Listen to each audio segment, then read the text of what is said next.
goes, your network determines your net worth. Or how about this one? Birds of a feather flock together. This means that the people you hang out with is directly correlated to how successful you are. Hi, I'm Christal. In this podcast, we are going to dig deep down, get in a nitty gritty about how to build a community. You working on your money, you're working on your health and your fitness. You trying to get all these things together. You're chasing your dreams. Now it's time to get your people together. On this podcast, we're going to work on you becoming a great friend and also creating a community, not just of people who fill up space, but also add value, as well as you can add value to their lives. Sometimes as we begin to grow, our friends don't have the capacity to support us, or even worse. Sometimes as we begin to grow, we dim our light and slow ourselves down because we're afraid of that the people that we're with will no longer accept us. I'm going to tell y'all a story. So when I was in elementary school, my best friend and I were always at the top of our class.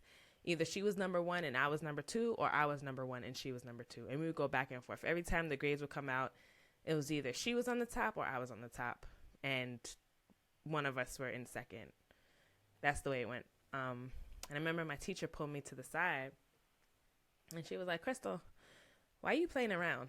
And I was like, "What?"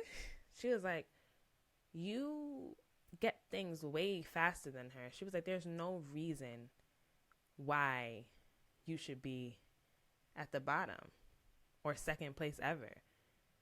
And, I think I was in elementary school, so I didn't even understand the concept of self-sabotage or even understand the implications of what it meant to hold myself back because I was afraid of rejection.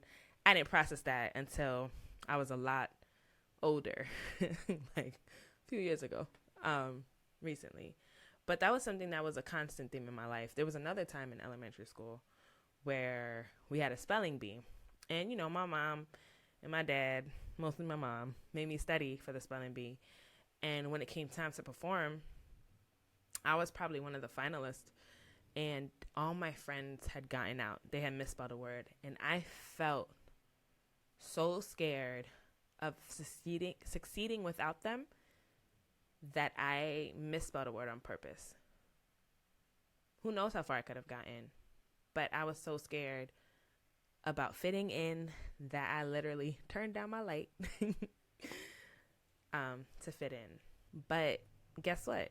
Those same friends that I didn't want to outshine, where are they now? We're not friends anymore. They decided a few years later that I was not the person they wanted to do life with. So all that for nothing. So in this podcast, we are going to discuss how to build a high value tribe. And when I say high value, I don't mean monetarily.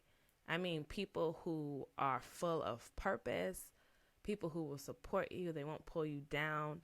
They'll help you propel forward as opposed to hold you back. Like the saying goes, or the Bible says, as iron sharpens iron, so does one man sharpen another. I'm not a friendship expert by any means. In fact, I think that I naturally have traits that don't make me a good friend. If I'm being honest, I do have estranged family members.